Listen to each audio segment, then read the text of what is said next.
الحمد لله الذي نزل فرقان على عبده ليكون للعالمين نذيرا. الحمد لله الذي له ملك السماوات والأرض ولم يتخذ ولدا ولم يكن له شريك في الملك وخلق كل شيء وقدره تقديرا. اللهم صل وسلم على حبيبنا المصطفى محمد بن عبد الله الأمين صلى الله عليه وسلم وعلى آله وأصحابه وذريته ومن سنى وتمسك بسنته ونشر دعوته وسنته إلى يوم الدين. اللهم اجعلنا وإياكم من طائفة منهم يا رب العالمين. يقول الله تبارك وتعالى: يا أيها الذين آمنوا اتقوا الله حق تقاته ولا تموتن إلا وأنتم مسلمون. يا أيها الناس اتقوا ربكم الذي خلقكم من نفس واحدة وخلق منها زوجها وبث منهما رجالا كثيرا ونساء واتقوا الله الذي تساءلون به والأرحام إن الله كان عليكم رقيبا. أما بعد. Ma'asyiral muslimin, sidang Jumat Masjid Al-A'raf yang dirahmati dan dimuliakan oleh Allah Subhanahu wa taala. Bersyukur di siang yang berbahagia ini kita semua masih diberikan kemudahan dengan taufiknya, dianugerahkan segala kemudahan sehingga kita dapat menjalankan satu bentuk ubudiyah kita kepada Rabb kita yang merupakan syiar yang terbesar dalam Islam, yakni salat Jumat berjamaah. Semoga Allah menerima ibadah kita dan Allah terus memperbaiki dan istiqomahkan kita hingga akhir hayat kita. Amin ya rabbal alamin. Salawat serta salam tidak lupa kita haturkan kepada junjungan Nabi besar Muhammadin sallallahu alaihi wasallam dan kepada seluruh ahli keluarganya, kepada sahabat-sahabatnya dan orang-orang memperjuangkan agamanya, sunnahnya, akidahnya sampai hari akhir. Amin ya rabbal alamin. Ma'asyiral muslimin, sidang Jumat rahimani wa rahimakumullah. Khutbah pada kali yang singkat ini Al-Khatib mengangkat sebuah tema al-munkar, kemungkaran. Kemungkaran lawannya adalah ma'ruf atau al-ma'ruf. Kemungkaran dan ma'ruf, dua perkara atau dua sifat, dua kondisi yang selalu menghiasi dalam kehidupan manusia dari zaman dahulu, hari ini hingga akhir zaman. Baik laki-laki ataupun perempuan, baik orang biasa ataupun ulama, orang khawas ataupun orang awamnya. Dua perkara yang selalu ada dalam kehidupan manusia. Terkadang hanya persentase yang berbeda antara satu dengan yang lainnya. Itulah al-ma'ruf dan al-munkar. Apa itu ma'ruf? Ma'ruf adalah segala sesuatu yang dianggap baik oleh Allah dan Rasulnya, dibuktikan dengan dalil daripada Al-Quran ataupun hadis-hadis Nabi Muhammad sallallahu alaihi wasallam ataupun ijma'u sahabah, ijma' para alim ulama al-sunnah wal jamaah, atau sesuatu yang dianggap baik menurut ada istiadat yang tidak bertentangan dengan syariat Allah, dengan sunnah Nabi Muhammad sallallahu alaihi wasallam. Itulah yang ma'ruf. Itulah yang ma'ruf. Ma'ruf artinya kebaikan, sesuatu yang baik, yang luhur. Lalu apa itu mungkar? Yang menjadi bahasan kita. Mungkar atau kemungkaran adalah sesuatu kullu ma tuhkamu al-qulu sahihatu biqadbihi aw yuqabbihuhu aw ma yuqabbihu syar'u ayuharrimuhu atau harrimuhu. Kemungkaran adalah segala sesuatu yang dihukumi atau menurut akal yang sehat, akal yang sahih tentang keburukannya, atau sesuatu yang dianggap buruk oleh syariat kita atau diharamkan oleh syariat kita, yakni oleh Allah ataupun melalui lisannya nabinya Muhammad sallallahu alaihi wasallam. Maka kemungkaran itu adalah segala sesuatu yang bertentangan dengan Allah dan Rasulnya, yang bertentangan dengan ijma' para sahabat atau ulama ahlu sunnah wal jamaah, atau sesuatu yang bertolak belakang dengan adat istiadat yang baik yang tidak bertentangan dengan Islam, dengan ajaran Allah dan Rasulnya. Itulah kemungkaran. Dan kemungkaran itu ma'asyiral muslimin bentuknya dua. Yang pertama adalah kemungkaran bersifat pelanggaran syariat, sesuatu yang dilarang oleh Islam, yang dilarang oleh Allah dan Rasulnya, sesuatu yang bertentangan dengan ijma' para kesepakatan konsensus para alim ulama setelah Nabi Muhammad sallallahu alaihi wasallam, pelanggaran atau sesuatu yang bertentangan dengan adat istiadat atau uruf ataupun adah yang baik, yang luhur, yang tidak bertentangan dengan agama. Sesuatu yang khilaf itu yang dilanggar dan ditabrak, yang dilakukan, itu namanya kemungkaran. Baik besar ataupun kecil, sesuai dengan kadar pelanggaran tersebut. Dan pelanggaran tersebut bisa mendapat hukuman yang berat di dunia dan juga di akhiratnya Allah Subhanahu wa ta'ala. Kemudian pelanggaran bentuk yang kedua adalah tarku al-ma'ruf, meninggalkan yang baik, yang merupakan perintah agama, yang merupakan perintah syariat, itu juga merupakan kemungkaran.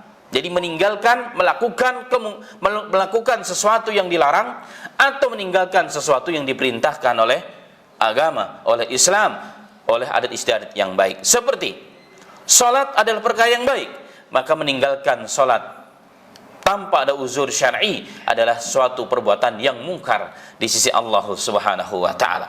Bahkan Nabi Muhammad SAW pernah bersabda, perbedaan antara orang muslim dan orang kafir adalah tarku shalah, adalah meninggalkan salat. Maka salat perkara yang paling penting dalam Islam. Siapapun meninggalkannya, maka dia telah berbuat kemungkaran. Jadi kemungkaran itu bukan hanya berjudi, bukan hanya korupsi, bukan hanya berzina, minum khamar dan seterusnya, tetapi kemungkaran juga meninggalkan perkara yang baik padahal tidak ada uzurnya. Karena itulah ma'asyiral muslimin rahimani wa rahimakallah, syariat Islam memerintahkan kepada kita semua agar menjauhi kemungkaran, sehingga kalimat mungkar selalu dibarengi dengan ma'ruf dalam Al-Quran dan dalam hadis Nabi Muhammad SAW, karena selalu berbarengan. Kalau tidak ma'ruf berarti mungkar. Manusia dalam kondisi dua saja. Kalau dia tidak dalam kondisi ma'ruf, dalam kondisi kebaikan, ketaatan, sesuatu yang baik, maka dia sebaliknya dalam kondisi kemungkaran, sesuatu yang tidak baik, sesuatu yang dilarang, sesuatu yang diharamkan oleh Allah dan syariat Nabi kita Muhammad SAW. Lalu siapakah yang berhak memberikan ini sifat ini mungkar ataupun tidak? Atau dalam bahasa yang lain, bagaimana kita menghukumi sesuatu itu mungkar? Apa tolak ukurnya? Apa timbangannya? Apa standarnya? Standarnya adalah Al-Quran. Standarnya adalah hadis Rasul sallallahu alaihi wasallam. Standar konsensus para ulama, ijma, kesepakatan para alim ulama, atau sesuatu yang dianggap baik dalam adat istiadat yang tidak bertentangan dengan agama dan ajaran Nabi kita Muhammad sallallahu alaihi wasallam. Jika itu semua menurut mereka, menurut tiga kategori ini perbuatan yang tidak baik, maka itu dianggap sebagai kemungkaran. Maka kemungkaran bukan sembarang orang bisa mengatakan ini mungkar. Tidak, dilihat ada Qur'annya, ada hadisnya, ada kesepakatan ulama, atau bagaimana menurut adat istiadat di wilayah tersebut. Dan kemungkaran bertingkat, ma'asyiral muslimin. Semakin parah efeknya, maka semakin tinggi nilai kemungkarannya, tentunya semakin pedih azabnya dan hukumannya dari sisi syariat ataupun dari sisi duniawiyah. Karena itu ma'asyiral muslimin rahimani wa rahimakallah, syariat Islam memerintahkan kepada kita semua untuk menjauhi sesuatu yang mungkar dan untuk memerintahkan kepada sesuatu yang baik. Maka hukum meninggalkan kemungkaran, memerintahkan kemungkaran, itu bisa menjadi perkara yang wajib dan bisa menjadi perkara yang wajib dalam arti fardu kifayah. Lalu siapakah yang wajib memerintahkan agar kita meninggalkan kemungkaran, agar manusia atau rakyat, satu bangsa meninggalkan kemungkaran? Menurut para ulama ada dua. Yang pertama adalah waliul amr, adalah pemerintah yang sah. Adalah pemerintah yang sah, waliul amr, yang punya otoritas di wilayah tersebut. Mereka berhak untuk membentuk satu tim khusus yang disebut dengan dalam istilah Islam adalah tim hizbah. Tim hizbah yang meliputi segala hal terkait dengan akidah, terkait dengan ibadah, terkait dengan muamalah, dengan akhlak, urusan duniawiyah, atau sesuatu yang dapat memberikan manfaat dan maslahat. Bentuknya adalah yang untuk mengawal ini semua bisa langsung dipilih oleh pemerintah. Umumnya berbentuk badan, seperti badan keagamaan. Di wilayah-wilayah sistem kerajaan biasanya dipakai sistem mufti, kemuftian. Mufti ini yang mengawal tentang amar bil-ma'ruf wa nahi anil munkar di negara tersebut. Atau kalau di wilayah kita adalah MUI. MUI sesungguhnya adalah badan independen yang dibentuk dari seluruh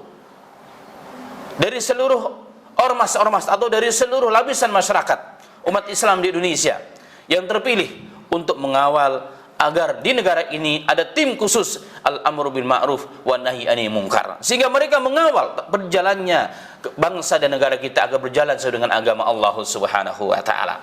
Mungkin dari sisi yang lain, dari sisi urusan duniawiyah, penegak hukum, polisi, tentara, Satpol PP dan seterusnya, mereka adalah badan-badan yang sesungguhnya masuk dalam kategori hisbah dalam aturan Islam. Karena polisi adalah mengatur kebaikan, kriminal, lalu lintas, dan seterusnya. Mengatur ketertiban masyarakat, mengontrol kebaikan masyarakat. Maka badan-badan hukum ini, penegak-penegak hukum ini tidak bisa digunakan sebagai alat pemukul masyarakat, sebagai alat tameng untuk mempertahankan kekuasaan, tapi justru sebaliknya digunakan untuk kemaslahatan bangsa dan negara serta agama, agar menjadi baik negara tersebut dan masyarakat tersebut. Kemudian ma'asal muslimin, Islam juga menganjurkan, karena tidak semua orang itu akan dipilih oleh pemerintah, oleh negara yang sah, maka boleh mutatawwu namanya, relawan-relawan yang punya kemampuan untuk menjadi tim itu. Maka lahirlah di sana, ya, pembela-pembela kebenaran, golongan-golongan yang disebut dengan jemaah-jemaah yang bergerak mengajak kebaikan. Itu semua sesungguhnya adalah bagian dari pengamalan tentang amal ma'ruf wa nahi anil munkar, baik yang berdiri sendiri atau berlembaga kecil, atau telah mendunia, atau mungkin hanya bersifat nasional. Semua itu harus saling mendukung antara satu dengan yang lain, tidak boleh menyalahkan antara satu dengan yang lain. Itu semua sesungguhnya dalam kaidah satu di bawah kaidah hisbah atau al-amru bil ma'ruf wa nahi anil munkar. Ma'asal muslimin rahimani wa rahimakallah, jika satu negara tidak menentukan dan tidak membuat tim khusus dalam bentuk itu, apapun namanya, bisa jadi tim tanfizu syariah atau tim tanfizu apapun itu namanya, maka suatu negara tersebut akan berdosa. Apa dalilnya? Firman Allah Subhanahu wa taala dalam Al-Qur'an, "Wal takum minkum ummatun yad'una ilal khair wa ya'muruna bil ma'ruf wa yanhauna 'anil munkar wa tu'minuna billah." Wal takum minkum ummatun yad'una ilal khair. Hendaknya ada segolongan manusia, hendaknya ada segolongan manusia yang mengajak dari kalian, yang mengajak manusia kepada kebaikan, wa ya'muruna bil ma'ruf wa yanhauna 'anil munkar, dan mencegah seluruh kemungkaran. Kemungkaran apa saja, baik dari sisi i'tiqad, akidah, penyelewengan-penyelewengan, dari sisi ibadah yang belum tegak. Maka harus di suatu tempat, kalau dibentuk hal tersebut, ada yang selinting mengajak manusia kepada Allah, mengajak manusia kepada masjid, mengajak manusia kepada salat. Itu bagian daripada hal tersebut. Kemudian Allah mengatakan, wa ulaika humul muflihun. Mereka yang menegakkan al-amru bil ma'ruf wa nahi anil munkar, atau disebut dengan hisbah, mencegah kemungkaran, mengajak kema'rufan, mereka adalah disifati oleh Allah Subhanahu wa taala, wa ulaika humul muflihun. Mereka lah orang-orang yang berjaya, yang bahagia, sukses dunia dan di akhiratnya Allah Subhanahu wa taala. Maka harus ada, maka sistem pemerintahan yang besar harus dibentuk, sistem pemerintahan yang di bawahnya dibentuk, bahkan sistem RT RW pun harus ada tim itu sesungguhnya. Mungkin bentuknya bermacam-macam, bisa Satpam, bisa Satpol PP dan seterusnya. Baru harus semua digerakkan. Jika ini semua bergerak, ma'asal muslimin, insyaallah akan terjadi kedamaian, akan hiduplah Islam, akan hiduplah sunnah Nabi kita Muhammad sallallahu alaihi wasallam. Dan itu bisa dibentuk resmi dari pemerintah ataupun tatawuan dari masyarakat swasta. Kemudian ma'asal muslimin, ini jika dilihat dari skala yang besar. Jika dilihat dari skala yang kecil, setiap individu mereka punya tanggung jawab mengajak manusia kepada kebaikan dan mencegah manusia dari kemungkaran. Apa dalilnya? Sabda Nabi kita Muhammad sallallahu alaihi wasallam dalam hadis yang sahih yang dikeluarkan Al-Imam dalam hadis yang sahih diriwayatkan Imam Muslim dan lain sebagainya. Rasulullah mengatakan, "Man ra'a minkum munkaran," barang siapa di antara kalian melihat kemungkaran, falyughayyirhu biyadihi, maka hendaknya cegahlah dengan tangannya. Dengan tangan, bisa dengan tangan. Orang yang mendolimi kita pegang tangannya, atau dalam arti yad atau tangan ini adalah kekuasaan, memberikan keputusan-keputusan atau sistem pemerintahan, sistem kebijaksanaan yang baik, yang mengajak manusia kepada kebaikan, yang tidak mendolimi rakyatnya. Tegas dengan kemungkaran, tidak pandang bulu, tidak boleh tajam ke bawah, tumpul ke atas. Hukum itu dalam Islam, hukum itu sama. Maka ini harus ada tim independen yang betul-betul ditentukan, bahkan perlu mungkin ditentukan oleh masyarakat ataupun oleh pemerintah. Tapi jika tidak ada lihat kemungkaran, wajib untuk merubah dengan tangannya. Fa'ilam yastati, kalau tidak mampu dengan apa? Fabilisani, maka dengan lisannya. Fa'ilam yastati, kalau tidak mampu maka dengan hatinya. Wadzalika talaful iman, dan itulah serendah-rendah hati. Itulah serendah-rendah hati. Semoga yang berbicara dan kita semua diberikan taufik oleh Allah Subhanahu wa taala menjadi bagian dari tim al-amru bil ma'ruf wa nahi 'anil munkar sebagai bentuk emansipasi kita, kepedulian kita kepada agama, kepada negara, dan kepada bangsa. Amin, amin, ya rabbal alamin. Allahumma salli wa sallim ala sayyidina Muhammad wa ala ali sayyidina Muhammad. Alhamdulillahi rabbil alamin. Wassalatu wassalamu ala asrafil anbiya'i wal mursalin wa ala alihi wa ashabihi at-tayyibin wa tahirin wa man sanna bisunatihi ila yaumiddin. Amma ba'd. Ma'asyiral muslimin, sidang Jumat rahimani wa rahimakumullah. Kemungkaran yang dilihat oleh setiap kita, maka wajib bagi kita untuk mencegahnya. Jika mampu, peringkat yang paling tinggi dengan tangan. Orang yang memukul orang, kita pegang tangannya, kita jauhkan kepada yang didolimi. Jika dia sebagai seorang penguasa, maka wajib dengan kebijaksanaannya, dengan peraturan yang dia bentuk untuk mencegah kemungkaran, menutup pintu-pintu terjadinya kemungkaran, kedoliman, kesenang-menangan dalam segala bentuk. Tidak peduli dan tidak pandang bulu, siapapun yang berbuat kemungkaran dan dosa dan pelanggaran dan kedoliman, wajib untuk ditindak dan juga menjadi pelajaran bagi yang lainnya. Jika tidak mampu, maka dengan lisan, dengan hikmah, dengan bijak, sebagaimana dalam atur yang diatur oleh agama kita, oleh Nabi kita Muhammad sallallahu alaihi wasallam. Jika tidak mampu, maka minimal dengan hati. Dengan hati. Apa yang dimaksud ingkar dengan hati? Yang dimaksud ingkar dengan hati adalah kita benci ketika kita melihat orang yang berbuat dosa dan mungkar, tidak mampu dengan tangan. Kita tidak mampu mendatangi orang tersebut, kita hentikan perbuatannya, dan tidak mampu juga memberikan nasihat kepada dia, maka minimal ketika melihat, kita benci dengan perbuatan tersebut dan kita tidak ridho sesungguhnya. Dan kebencian tersebut bukan hanya sekali, tapi terus menerus dimanapun kita berada, tetap kita tidak ridho. Apa buktinya? Kita akan menjauhkan diri kita dari para pelaku-pelaku dosa, dari para pelaku-pelaku pelanggaran aturan yang telah dibuat dan dibentuk. Tetapi jika kita benci, kemudian kita bersatu padu dengan dia, maka ini bukan benci dalam hati.